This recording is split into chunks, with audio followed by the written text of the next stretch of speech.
Salut les amis, j'espère que vous allez bien. Pour ma part, ça va, alhamdoulilah. Battling Siki est un héros pour les Sénégalais, un champion hors norme pour les Français et une fierté pour les Africains. Mais malheureusement, son histoire est très peu connue en Afrique. De ce fait, dans cette toute nouvelle série de Qui était, vous allez connaître cet homme qui a franchi pour la première fois dans l'histoire de la boxe les limites que les Blancs avaient tracées pour les Africains. N'oubliez pas de vous abonner et d'activer la cloche de notification. Allons-y.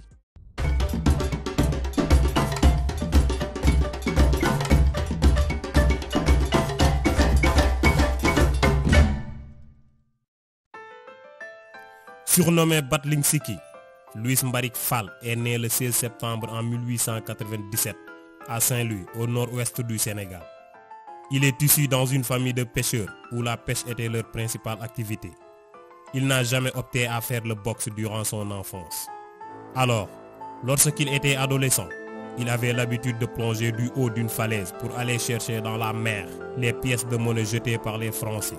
Et c'est là, selon certains, qu'il a été repéré par une danseuse hollandaise qui lui proposa de l'amener vers l'Europe.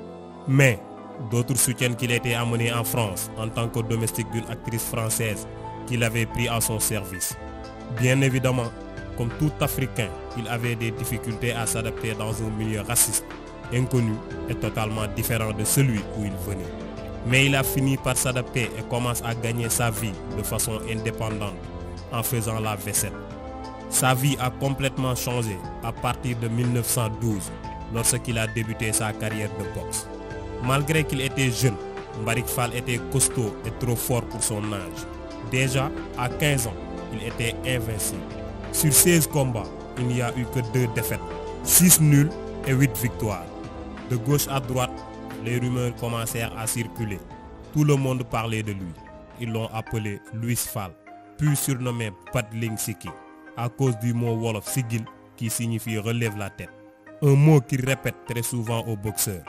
À partir de 1919, après la Première Guerre mondiale, Battling Siki débute une ascension vers la gloire en remportant 43 victoires, 2 nuls et une défaite à l'espace de 3 ans. Cette performance extraordinaire l'a permis de décrocher un combat en 1922 contre Georges Carpentier, le boxeur français champion du monde. Devant 40 000 personnes, ce combat lui a fait entrer dans l'histoire à jamais. Il était entouré d'un public extrêmement raciste qui cherchait à le déstabiliser. C'est à la 6e round qu'il va battre le champion par un uppercut. Mais dans un premier temps, l'arbitre refusait de lui donner la victoire. C'est après 20 minutes plus tard qu'il va reconnaître la victoire de Battling Siki, sous la pression de la foule. Il devient alors à 25 ans le premier Africain à devenir champion du monde.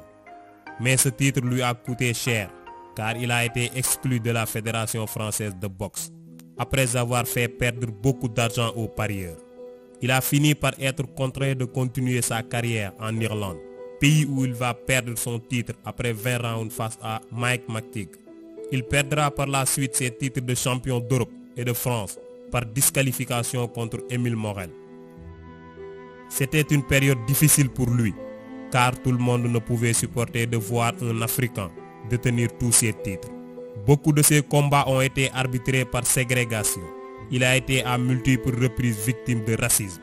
Certains journaux l'appelaient le champion Z ou l'enfant de la jungle. Mais ces préjugés n'ont pas empêché à Battling de mener une vie personnelle à merveille. Il n'hésitait pas de se balader dans les rues de Paris en tenant un lion en laisse, de tirer quelques coups de feu en l'air après avoir abusé de liqueur dans les plus célèbres clubs et restaurants de Paris. Ses 2 épouses ont été même blanches, ce qui n'est pas toujours bien vu à l'époque.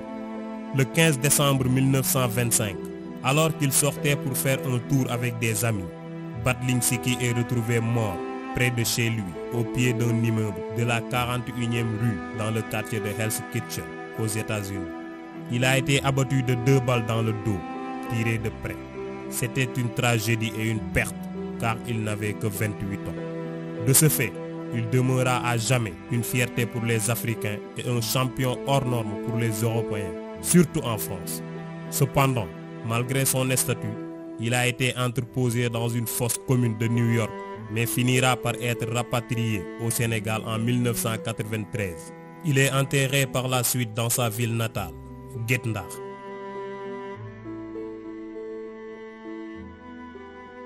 Bon, c'est ici que la vidéo s'achève. J'espère qu'elle vous a vraiment plu. Dites-nous votre opinion sur l'histoire de ce guerrier dans l'espace commentaire. N'hésitez pas aussi de liker la vidéo, c'est notre récompense. Allez, on se donne rendez-vous à la prochaine. Ciao.